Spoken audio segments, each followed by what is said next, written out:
നാണം കെട്ട് കരഞ്ഞു വന്ന ഒരു അനുഭവം എനിക്ക് ഉണ്ടായിട്ടുണ്ട്. മേക്കപ്പ് എല്ലാം ചെയ്ത് സ്ക്രിപ്റ്റ് പോലും തന്ന് പഠിച്ചിനെ ക്യാമറക്ക് മുമ്പിൽ എത്തിയപ്പോഴാണ് ഡയറക്ടർ പറഞ്ഞത് ഈ വ്യക്തിയല്ല ഈ വ്യക്തി ആയിരിക്കും അതിന് പറ്റിയൊരു അവസരം.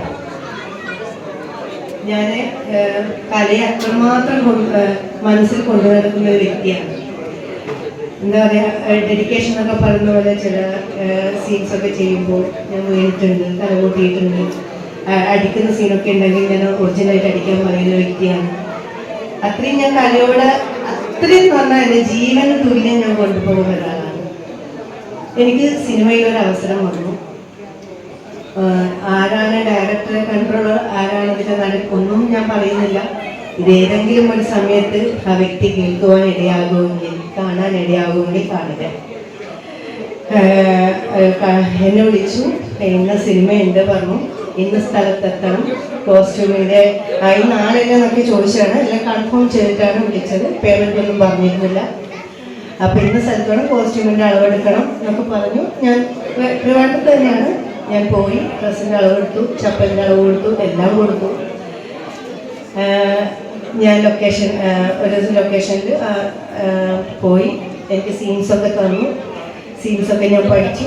മേക്കപ്പ് ഇട്ടു കഴിഞ്ഞ് കണ്ണൂരുള്ള വേറൊരു കുട്ടിയും കൂടി അതിനകത്ത് ഉണ്ടായിരുന്നു. ഞാൻ കണ്ണൂർക്കാരിയാണ്, പ്രത്യേകം പറയാം. അപ്പോൾ ലൊക്കേഷനിലേക്ക് ഒരു ജ്വല്ലറിയാണ് ലൊക്കേഷൻ, അവിടേക്ക് പോകാൻ പറഞ്ഞു. നമ്മളെല്ലാവരും കൂടി അങ്ങോട്ടേക്ക് പോയി.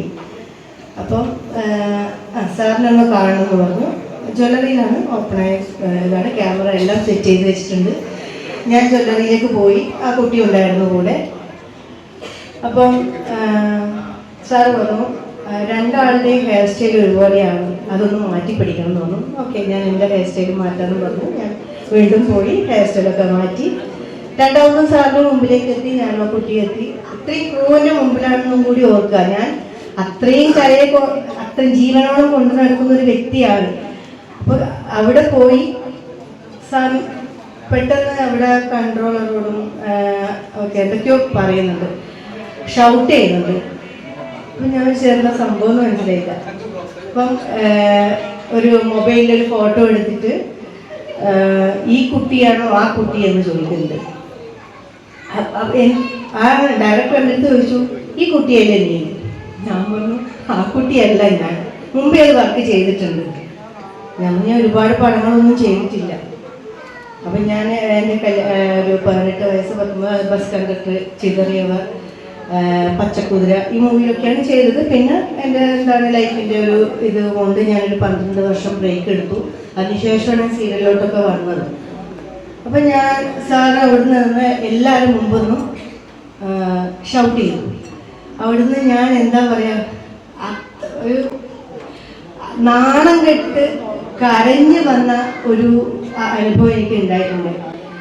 ഇപ്പോൾ വർക്കില്ല കേട്ടോ, പോയി കൊടുക്കുന്നുണ്ട്. മേക്കപ്പ്, അതാണ് എനിക്ക് സങ്കടം. മേക്കപ്പ് എല്ലാം ചെയ്ത് സ്ക്രിപ്റ്റ് പോലും തന്ന് പഠിച്ചിനെ ക്യാമറക്ക് മുമ്പിൽ എത്തിയപ്പോഴാണ് ഡയറക്ടർ പറഞ്ഞത് ഈ വ്യക്തിയല്ല ഈ വ്യക്തി. അതെന്തായിരുന്നു എനിക്ക് മനസ്സിലായില്ല. അന്ന് ഞാൻ ഒരുപാട് കരഞ്ഞു. എനിക്ക് ഏതെങ്കിലും ഒരു വേദിയിൽ ഇത് പറയണമെന്നുണ്ടായിരുന്നു. എനിക്കിപ്പോൾ ഒരു 26 ഞാൻ സീരിയൽ ചെയ്തവരെ ഒരിക്കലും സിനിമയിൽ എത്തിപ്പെടില്ല എന്നൊക്കെ പറയാറുണ്ടെങ്കിലും ഞാൻ 5 മൂവിയോളം ഞാൻ ചെയ്തു. 2 മൂവി ഞാൻ നായികയായിട്ട് ചെയ്തു. അത് ദൈവനിശ്ചയം എന്ന് പറയാം. കാരണം ഒരു വയസ്സ് തളർത്തിയാൽ ഒരു വയസ്സ് എന്തായാലും ഒരു ഉയർച്ചയിലും ഒരു താഴ്ചയിലും ഒരു ഉയർച്ചയിലും ഞാൻ ഉയർന്നു കൊണ്ടേയിരിക്കും. എൻ്റെ കഴിവിൻ്റെ പരമാവധി ഞാൻ ഉയരും എന്ന് എനിക്ക് നല്ലൊരു വിശ്വാസമുണ്ട്. കാരണം അവസരങ്ങൾ ഒരിക്കലും എനിക്ക് നഷ്ടപ്പെട്ടിട്ടില്ല. എന്നിലൊരു കഴിവുണ്ടെങ്കിൽ ഞാൻ ഉയർന്നു തന്നെ പറയും. അത് ഒരു വേദിയിൽ എനിക്ക് പറയണമെന്നുണ്ടായിരുന്നു ഇങ്ങനെ ഒരു അനുഭവം എനിക്കുള്ളത്. ചിലപ്പോൾ എല്ലാ ആൾക്കാരുടെ ഇടയിൽ ഇങ്ങനെ ഒരു അനുഭവം ഉണ്ടായിട്ടുണ്ടാവും. പക്ഷെ ആ ഡയറക്ടർക്ക് ഒന്ന് ജസ്റ്റ് ഒന്ന് നോക്കായിരുന്നു, അഭിനയിക്കോ ഇല്ലയോ എന്നെങ്കിലും ഒന്ന് നോക്കായിരുന്നു. അത്രമാത്രം വേദനയോട് കൂടിയാണ് ഞാൻ അവിടുന്ന് ഇറങ്ങിയത്. പക്ഷെ ആ വേദനയിൽ എനിക്ക് 2 മൂവിയിൽ നായികയാകാൻ പറ്റി എന്നുള്ളതാണ് എൻ്റെ ഏറ്റവും വലിയ വിജയം എന്ന് പറയുന്നത്. അപ്പോൾ എന്നെ ഇവിടെ വിളിച്ച് അജീനോട് ഒന്നും കൂടി വലിയൊരു താങ്ക്സ് പറയണം. കാരണം ഈ ഒരു അവസരം എനിക്ക് ഇവിടെ വെച്ച് പറയാനായിട്ട് പറ്റിയല്ലോ, ഈ ഒരു കാര്യം. അതിന് ബിഗ് താങ്ക്സ്. അതുപോലെ തന്നെ